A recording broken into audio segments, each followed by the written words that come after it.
Hello, welcome to the Community Meta. I'm Morg, and I'm joined by MightyBlueJustice. That's me. I'm Mighty. And this is a podcast where we talk about all things gaming community related, and also try and help you find your tribe and see where you're, what kind of place you'll gel with. Sounds good. Around on the Yeah, I mean, especially when you become a non-Newtonian fluid or a liquid, like this helps you really, like socialize better. All right. So today we are going to be talking a little bit about the concept of content farming. So content farming is probably something that it's happening a lot, but it doesn't really it doesn't necessarily get talked about as much, but basically what it is content creators, they need content because as content consumers, we need fresh content. That's right. Did you ever go to a blog? Blogs need new words. You already read all the words on the blogs, but someone has to make younger, fresher, hotter words for you to read again. So they get the dictionary out? Exactly. Yeah, just get the thesaurus out, copy paste your old previous articles. And so when people talk about content farming, it comes in a different couple of ways. But basically, the idea is that you are trying to create content for an audience, and I think it's more relevant for people who have their primary income is based off of their content creation endeavors, so their YouTube channels or their Twitch streams or things like that. So you have a platform for creating content, you need to create content. And being that we live in 2022, there is a lot of content out there on the internet. There's only one internet and it's got all of the content. All right. So not only are you, let's say you've got a YouTube channel. Yeah, exactly. Let's say that you've got your YouTube channel or your Twitch channel or whatever. You are also competing with Amazon Prime, Netflix, just regular TV news, I guess. Like people have things that they want to do in their leisure time. You want them to do you. All right. I don't think anyone's competing with regular TV these days.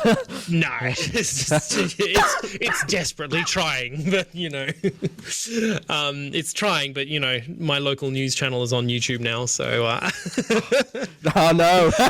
Oh no, they're farming content too, baby. So what can sometimes happen is you'll have like groups of creators or a community of creators, and what can generally happen is they want to create content, right? So we talked about it a few times now where Offline TV had a lot of that with their Rust server, and when Among Us blew up on the internet, you pretty much couldn't look on YouTube without getting recommended an Among Us video. And so one of the more interesting sort of, I guess, sidebars from that particular experience is that because you had a lot of content creators all playing together, you could quite often, and if you were subscribed to multiple of these content creators, sorry, I'm randomly hiccuping every now and again. That's fine. I didn't notice. Yeah, I'm doing it for content. That's right. Yeah, exactly. You can just title it, "Man Hiccups whilst trying to read a podcast." Lol.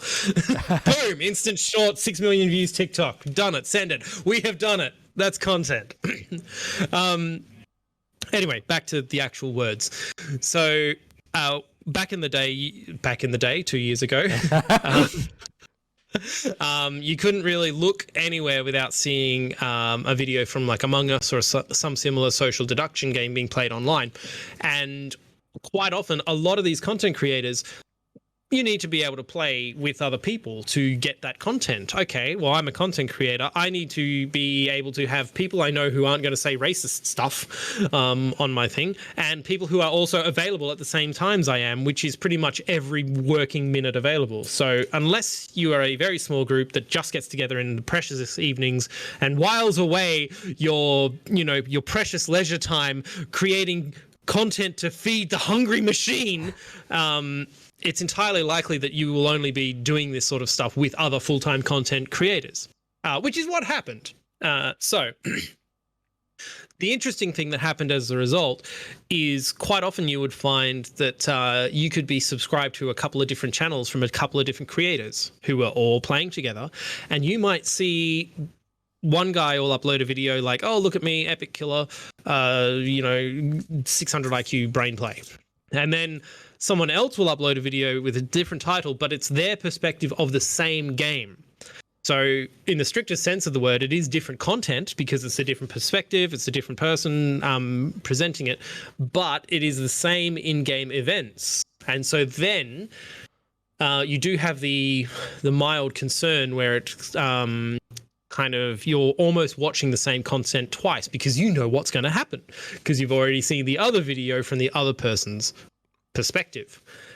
So that was a sort of an example that went around quite a bit a couple of years ago. It can happen. It's still, I think, and it sort of opened up that sort of idea, I guess, for content farming and things like that. Yeah, but I've just talked. I'm going to stop talking for a minute. But again, I think the angle is it doesn't necessarily matter if there's multiple channels having the same content, because each content creator is sort of has their own sort of different crowd. They have their own personalities, and people are choosing them to sort of sit down, listen, in a sense, sort of hang out with them.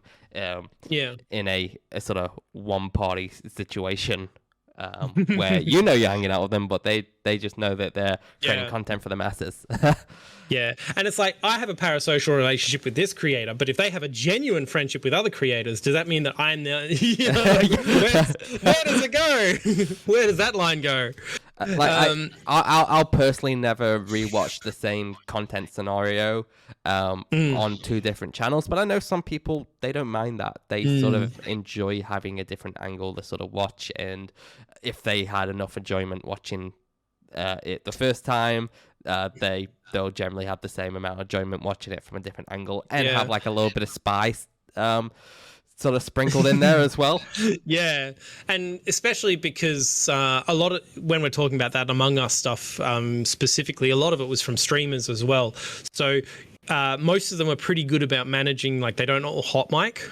So, you'll sort of see what everybody says to each other specifically, but you won't see what each individual person is saying to their viewers whilst they're playing, because it's not like, they don't exist when they're not talking. Which sort of stems into, I think a good example of this is the OTV Rust stuff, where the drama sort of came out. People then went back and were like viewed all these different perspectives and sort of what they were saying at the time to sort of work out, work out the drama. Real villain.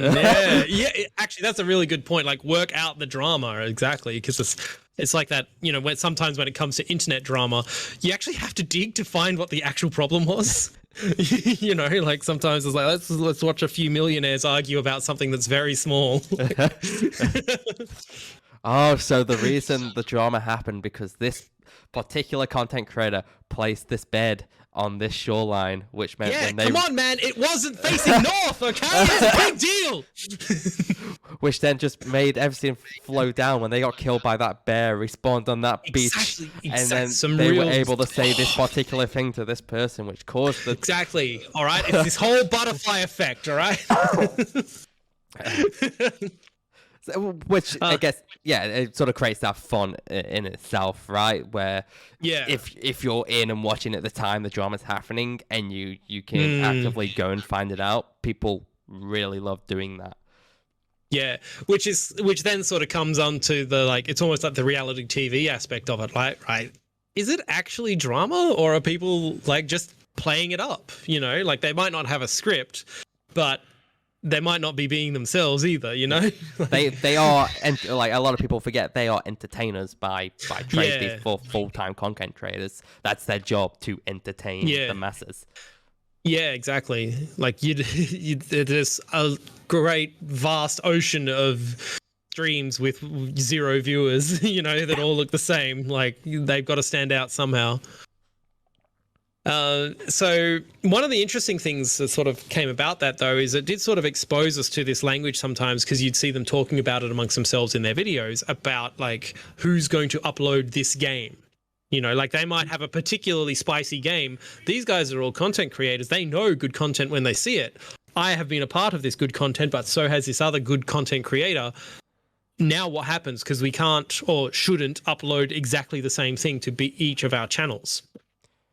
Because people have seen, like, unless, like you say, people specifically get into seeing different perspectives of the same thing, it's almost like you're doubling up on the content, you know, and then that also makes it a bit weird. Like, it's something that we made together, but who gets to keep the you know, who created it? Yeah, I do think that the trend these days is a lot more acceptable. But if we go back, you know, roughly, I think it's about roughly 10 years, you know, you had Jack Frags and Frankie on PC who played a lot of DayZ together. And they ended up recording separately, not because they had a particularly bad falling out, but it was just based around they had to put extra amount of effort in, so they both had sort of a unique content for their channels.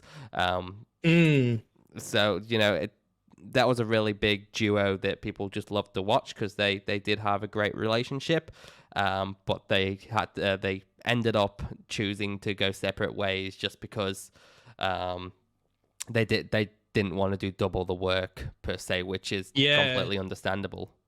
Yeah, it's like, because if you have two of you were in the same place at the same time, the content that you're creating is only the same content, I guess. And like you say, you'd have to work twice as long to get enough for two people.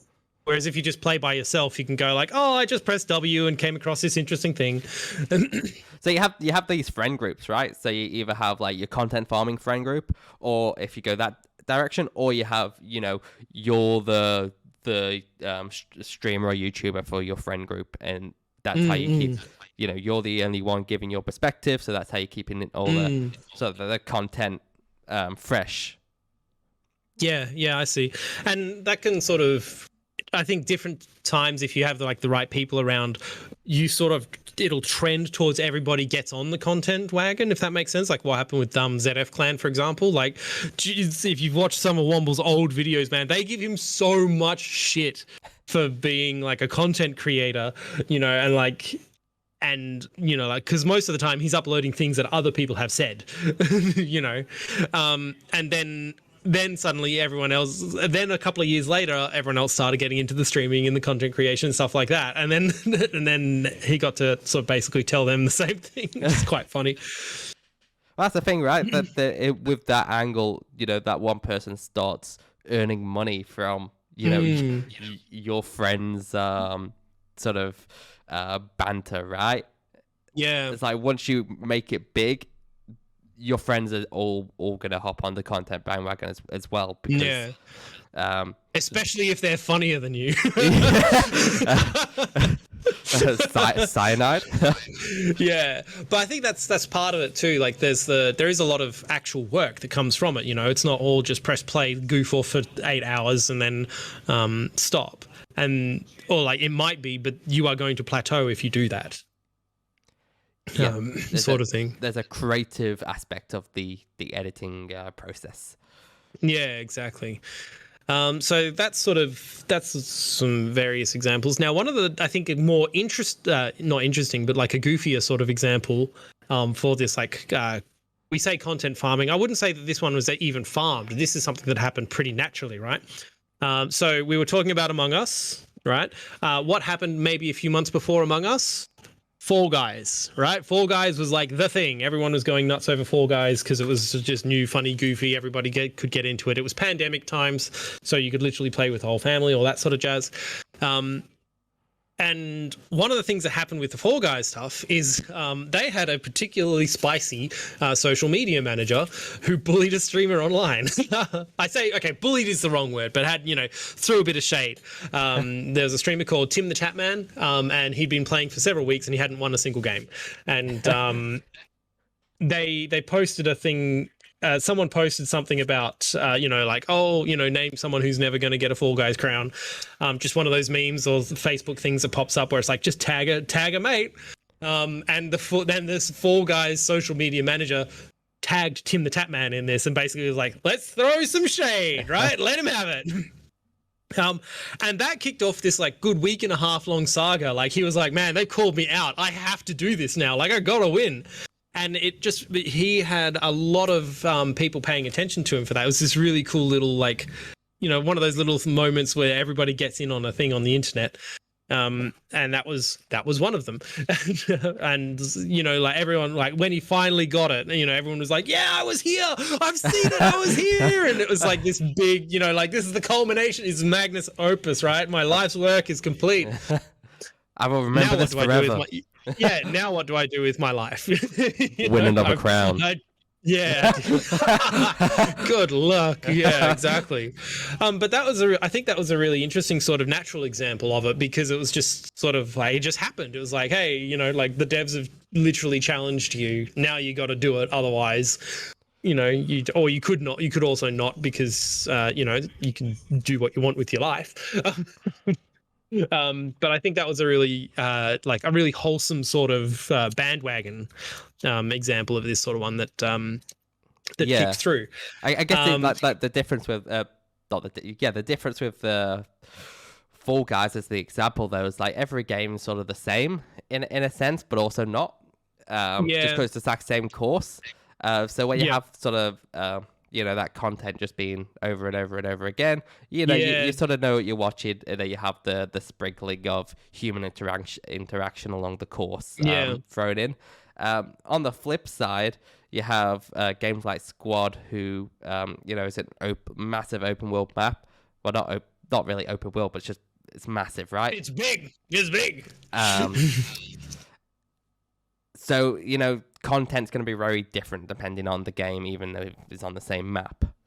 So you had a great example of a certain creator and their community. Or was it a community? Yes. So a guy called Karmacut. So Squad is one of those communities that tends to be pretty insular with their content creators, but their content creators really kind of get that like a rising tide lifts all the boats. So like between Squad and Destiny, their communities tend to be really good at like supporting each other in terms of their content creators. So one of the things that can happen though is what happens here with this guy Karmacut. So he's a when he plays, he's usually got a squad of pretty strong friends that he plays with, and either he is the squad leader or he is with a squad leader who is fairly knowledgeable at the game. And so watching their videos is like watching like the best of the game, like this is someone working together with their team. It's all happening. They might have, what you obviously don't see is, this is a video that might be maybe an hour-long game of Squad. You don't see the 7 hours for the whole day, where that was not the case, or like, which is what you get a lot with content creators for battle royale games. Like Apex Legends has this a lot, where people they'll just play ranked all day or play randoms all day.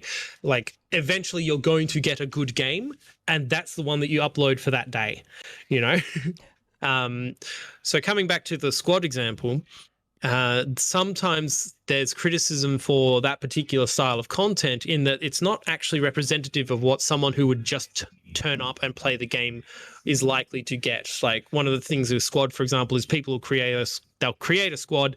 As soon as someone else joins, they make the new person leader, and then they take the marksmanship kit, and then they just want to go off and be a bush Wookiee for, like an hour. Like, great, like these, and they're examples of like a lot of small frustrations that don't exist in this person's content because this person has taken the steps to avoid such a thing. And it's like one of those things, like in games, in life, you sort of get out what you put in. If you just sort of turn up, click, no plan, no nothing, and most games aren't just going to just give you a big shovel full of dopamine unless they're trying to get money out of you. But the more rewarding experiences tend to be the ones that you do have to work for or invest in, which is partly why battle royales became so popular, was because when they were first beginning, the gunfights meant more because you had spent time in the lead up to them, whereas nowadays it's sort of people kind of cotton on to it. It's like, oh yeah, I just spent 20 minutes looting and got killed from a guy I didn't see. Woo! Content. Yeah, can't wait. Dopamine, baby. That's why I actually really enjoy games like Squad, Armor, Hell Let Loose, because I like to add in that extra little bit of flavor. I keep doing the sprinkle. You're doing Soul Bay? Yes. Where you sort of pump up, pretend you're actually there when you're speaking over a mic, because people who will interact with you more because you seem like you're fun. And they're like, I want to have what he's having and try and talk to you. Yeah, exactly. Well, it's like that with any game that's got sort of microphones. I've always found like it's I think it's more, it might actually just be an Australian thing that we don't necessarily always speak straight away, but it'll be quiet, and then if you have people start talking, other people will join in.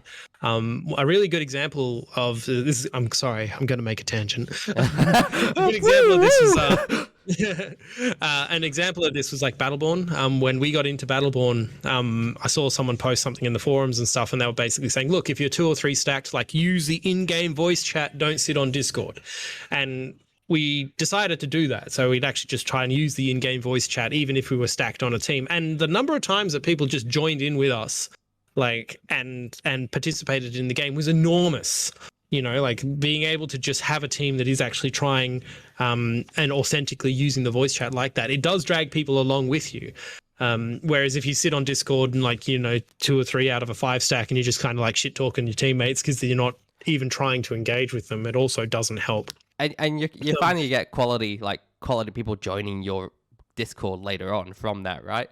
Exactly. Yeah, exactly. Like you'll find like people who like that will seek you out, and people who don't like that will just be shitty and racist in the first place. So you're fine. like I ran a Overwatch pickup game server, where essentially the only way you got in was we would be queuing and would just be always talking in chat, and the people who seemed real chill, they'd get invited to come to the pickup game server, and obviously they bring a couple of their friends, and the community grew really big, and we always had pickup games going on just from cherry picked community members from the game. And that's like an example, right? You're putting the effort in to identify and find people who are fun to play with, which is something that quite often it's not necessarily there when you start up a game. Like games quite often these days are made with team games in mind. They don't teach you how to teamwork or how to aside from they might have a tooltip that's like polite people are more likely to get invited back to a group. Like this is elementary school stuff, guys. Come on. Some of you are in your mid to late 30s. So anyway, all right. Tangent done. All right, so we were talking about one of the criticism that happens from like in the squad sort of community is that the content creator's content isn't representative of what someone who would just randomly get up and play. That's fair.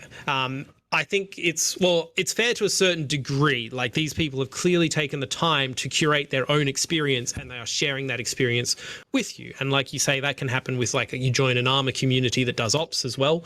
Like people are taking the time to set themselves up to have a good time, as opposed to just, pushing play and then going, where's my dopamine? One of the other things, the other side of that coin, though, is you can sometimes get sponsored streams, which can do the same thing, but because they're sponsored, it's a mess. So Conan Exiles, when that kind of came out, had a similar sort of thing. They had a bit of a marketing spend, a whole bunch of streamers got paid to play it. They all looked like they were having fun, and there were some people who, that was like what they said in their reviews, like, I got this game because people were playing it on stream, they looked like they were having fun, they were playing with other streamers, content creators, and then when you actually, as a Johnny gamer, John Gamer, comes in to play this fun looking video game, all the other people that you would need to have a similar experience, they're not there, and so your experience as a regular player is different to that than you have seen. And it's that sort of thing where, okay, so that sponsored streams happened, now it's kind of like a flash in the pan, right? Like unless these people really enjoy the game and decide to keep playing it, you know, that's sort of it. You have this problem where people are seeing content in a game that's not necessarily representative of the experience that they would have unless they themselves also put in a similar amount of effort to get, which I think a lot of people don't really have the time for in their life. You know, like you just get home, you want to have a fun video game, right? Like sometimes they don't want to spend 2 hours asking around. It's like getting a group in old school WoW. You know, oh, let's run a dungeon. Let's spend, you know, an hour and a half getting a group and 20 minutes wiping and then saying And done. and getting out. Yeah, Time exactly. Time for bed. You know, that was really fun, guys. Let's do it tomorrow. So that sort of stuff happens when you get your sponsored streams, and you can sort of see it when it hits like a multi-channel network. You like suddenly all of these creators all start playing the same game at the same time, and it can be a bit in the past it looked really obvious, whereas nowadays because a lot of content creators have realized that they actually just enjoy playing with other people. It doesn't have to be a lonely experience of you solo queuing to get content so that you can exist. You can also actually just do the same thing with other people who are like you. I know, right? Like, it's almost as if they find their tribe. Oh, don't say that too loud. Oh no. So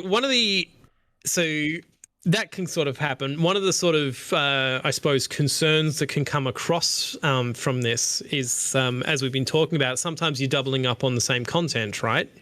Some people might say that's so. As a viewer, you now have an oversaturated content landscape to view. You know, you're sort of going like, I want to watch this game from Apex Legends. You might have two content creators who played together, but they both played in the same game, had a really good match, each of them. That's their video for the day. Oh, okay. As a viewer, do you need to watch the second one? You know, like you can take it or leave it depending on how much you really want to. Some people really like. I personally, I don't mind multiple perspectives of the same events, especially when people are playing like adversarially. It's good to see what each side is trying to do to achieve it. I actually hate watching the same event from. Really? Like if I've watched, like if I know how it's gonna end, I'm done. Yeah. I know how it's gonna end. Like who cares? Yeah. All right.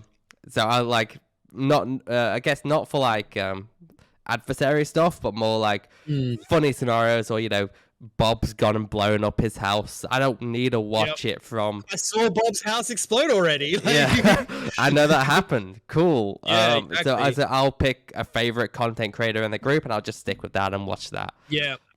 Yeah, and see, like for me as well, like part of it is when I play a lot of PlanetSide, there's usually players on the other factions that we are fighting against who might be streaming, and it's interesting to go back and watch those sort of VODs to sort of see the differences in how each group approaches it, sort of stuff. Like I find that very, very interesting, sort of thing, because it makes you sort of go like, are we crazy? Are we overdoing this? Like, you know, it's I think that's slightly different as well. Like the difference there, you were playing in that scenario, and then you can go and watch the perspective from the enemy. Like there's there's a learning aspect there on, you know, like how could we have done better, right? Yeah, I see what you mean. So yeah, that's it's wild. So that's sort of a side of it, I guess, which is some people do take it for concern as well. You do remember sometimes you'd have content creators like speaking to each other. They're like, oh, you upload this one, I'll upload this one. Like, no, he's having a good game, but I'm having a good game. Oh, what do we do? How do we cut around this? And you also get people using that sort of language. Like I remember watching people streaming in some of the older Call of Duty, I think it was like Call of Duty 16 or Black Ops 4, depending on how well you or the publishers can count, where people were using specific guns, and they were like, they weren't necessarily like winning, but they're like, oh yeah, I just need this gun for content, and then you play with this gun for however long, and that's kind of it. The content is them using this particularly unique weapon or non-meta weapon or something along those lines. And whether it goes well or whether it goes bad, doesn't matter. It was in my hands. I used it. That's hashtag content. Ship it. And done. Yeah, you know, which some people, you know, there's arguments to be made that like the difference between live streaming and sort of making something on YouTube is sort of like the quality of the content. Like a YouTube video has more likely to be well edited or put together or something along those lines. Whereas a live stream, it's just like push play, push stream, we're off to the races. And I don't necessarily think that's as true as it used to be in the past. I think definitely in the past it was true. But nowadays you do need to do something to actually stand out because literally everybody's doing that. Yeah, swap a few scenes, replays. Yeah, and now what happens is you're seeing a lot of streamers upload their highlights to YouTube, or they'll get an editor to comb their streams and then upload highlights to YouTube, and it's and then you get this whole weirdness where like the person that you see on YouTube is actually different to the person that you see on the stream because of the magic of editing. I personally, I don't watch any streams. Like, I can't stand just to watch that. I just want the best bits just in my YouTube box. But I don't know if that's me showing my like. I know a lot of the younger kids these days. The younger kids, like I don't look 16, but yeah, a lot of them will watch the streamer and they'll watch the clips, and I just want the funny bits. I grew up on YouTube. It can be really interesting as well if you do both. Like you can sometimes watch a stream and you'll see how much of the stream made it into the funny clips as well. None of it. Yeah, exactly. Like that's kind of, the ratio of what's interesting to watch on a highlight version versus what's good for a stream, It's totally different. So one of the other side effects that we get with this is like you might have people accuse each other of using one another for clout, if that makes sense. Like everybody's getting together. There's a mutual interest in everybody playing together because you get content that you would not have normally. But then, okay, I'm a huge creator, but I need other content creators to be able to play with. Okay, I'll have to there's not really as many huge creators as there are just creators. So then you sort of have to sort of open the floodgates a little bit, and that's where you sort of get what happened with the OTV Rust stuff, where you had people who just didn't know the community was ultimately so large that they were just past, necessarily being great to each other because they didn't know each other personally. So sometimes it was like, look at this idiot, look at this idiot. It was kind of cool that they had natural drama and stuff. It was entertaining, but maybe not necessarily in the way that the creators originally wanted it to be, I'm sure it's different to what they had in mind. So the only other, and with regards to that whole using people for clout stuff, I think it's a bit more of a footnote on what we've got, but there are things like content houses.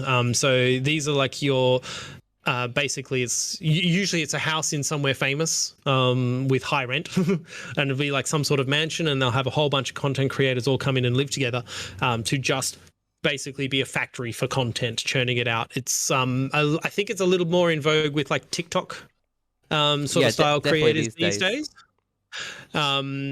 But it was also popular for YouTube stuff a while ago. There used to be a couple of channels that have since been deleted or found to have some sort of horrendous drama about them, where people were basically just making content nonstop, night and day, churning it out.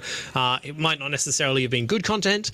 It was just content, basically, and they were just getting it out in terms of volume. And so I suppose the thing that happens there is you get the whole, we're saying, using people for clout. You've got big creators, smaller creators. Then the big creators, if they're getting really antsy about what's going on, they'll start accusing the smaller creators of it, even though to some degree to get their content, the big creators need the smaller creators. And it's just a big drama, and then the channel drama. Shut down. Yeah, and then you get content, but maybe not the content you were hoping for. And so that's kind of a thing that happens. Esports used to have a little bit of this where they do team houses. So they just sort of figure, okay, let's just get 5 good players, put them all in the same house. They can live, sleep, breathe, eat the video game. Train, repeat. Yeah, pretty much. That was especially true for a lot of the, when StarCraft was really big in South Korea, people would have careers that lasted 2 or 3 years because they burned out so hard because that was just life. They'd live in a very small dorm and that was just all they had. I know they create a lot of content. Also create content around them in the houses as well. I think it's more Americanized these days, where they actually do that. Where essentially, the players are going about their lives, training XYZ in it, but they'll also create, they'll get have like a house to themselves. They'll get a videographer in and do like. Oh, I see what you mean. Like Yeah. Yeah, and it's kind of good in a way. Like some esports teams have been trying to do that more so. They have like an actual social media presence, so there's more value to the brand than there is than just like the team winning all the time, because sometimes you don't win, and you need to. And when you don't win, you still need to be able to do crazy human things like eat and not freeze to death. So the general trend, I think, like you're saying, they've kind of been moving away from just like a house where they put everybody in to more like a sort of like a center, like what would essentially be a gym or a training field for people to come in and get good at video games, and then they go home to their house where they sleep. It might still be a dorm, but you have your own space. Work-life balance. Yeah, exactly. Which is a little bit better than what this we were talking about with the content houses and stuff, where like just throwing a bunch of imagine throwing a bunch of young people together in a big expensive house and hoping it could go well. But sometimes what happens is those houses are created by people who are actively exploiting the creators. So they might say, like everyone chip in for the rent.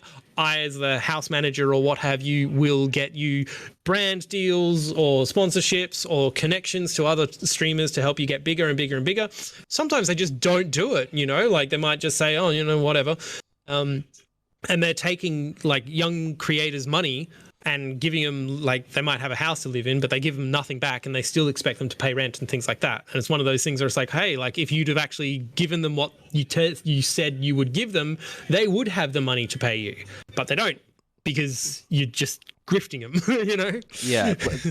Actually, it's just a small tangent. There is a trend these days where a lot of like entrepreneurial minded young folks, they'll get them all into like a shared house, and sort of use it as sort of an accelerator space where they sort of challenge each other and stuff like that, for entrepreneurial types of stuff, which is kind of cool, and sort of along this same vein of putting everyone into a house to do the one goal. Yeah, it's almost like it's like pushing. It's almost like a societal pressure to encourage everybody to know life the thing, right? Like, but as we see, what if I'm just really interested in going outside and touching grass just once? Nah, you're out. You clearly aren't as committed to the thing as everybody else here is. but I think it just, when you force people to live together, work together, it just ends up in drama at some point, and it's just not worth it. Yeah,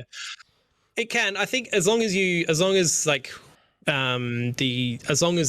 a social contract that is actively practiced and policed and stuff like that, I think it can work out pretty well. But it's one of those things like establishing boundaries and sorting that out, and healthy relationship management stuff, which I don't really expect people who are very, very young, or people who are exploiting people who are very, very young, to necessarily have those skills. No. So that's just the problem that comes with those sort of scenarios. Yeah. So just on I think the last one I've got is a quick note with regards to some of the more esportsy side of things. Sorry, moving it on a bit. Hope that's all right. No, that's okay.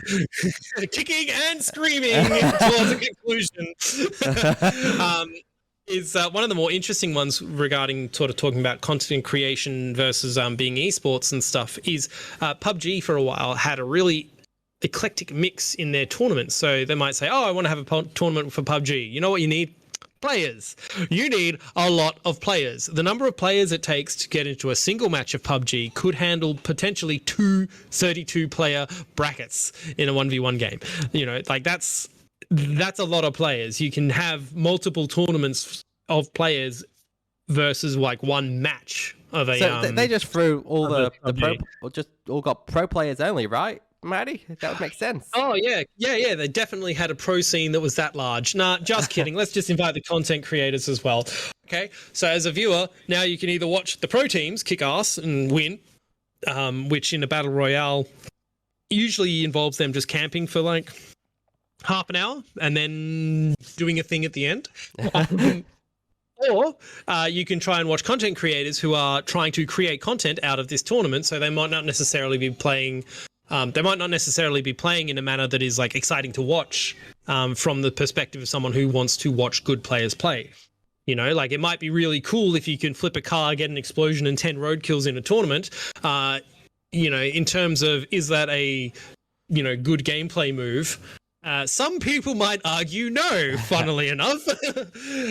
So you can end up with like no one wins, you know, like the pro players aren't playing against the strongest opposition, so they don't get challenged, and the content creators are getting demolished by players who are better than them, so they don't get enough time to create content. So it just sort of turns into this like big sort of like wishy-washy mess of a match where, you know, everything happens in the last like 5 minutes in the last 2 circles, and you're hoping that something interesting happens in the lead up to that. But it's like it's sort of the problem, or lack of understanding of what esports fans sort of want, which at the end of the day, it's just like sports fans, right? They want to watch a competitive game and they want to support their team and hopefully see them win. And exactly.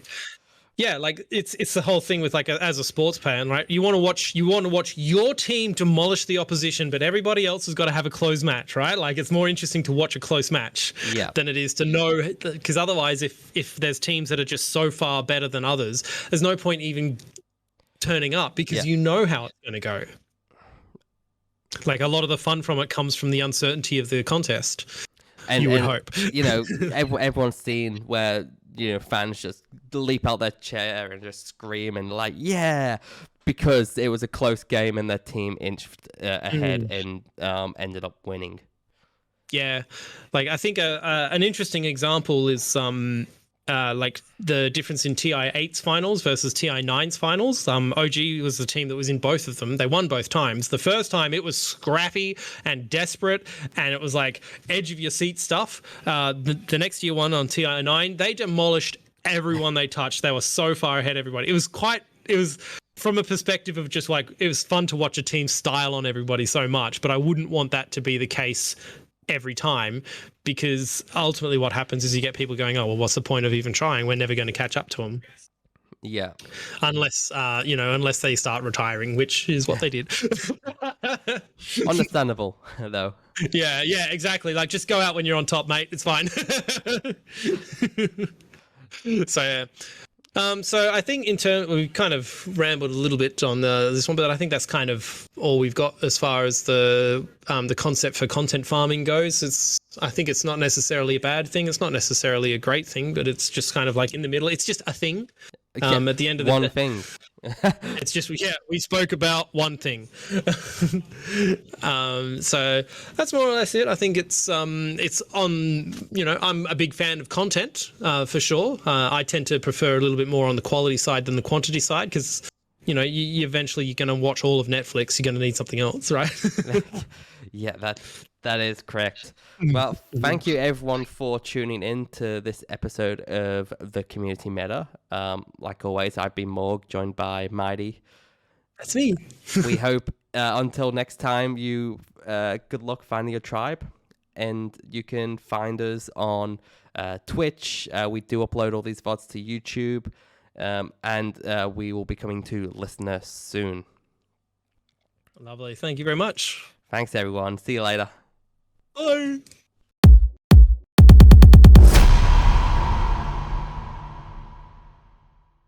Hey, legend.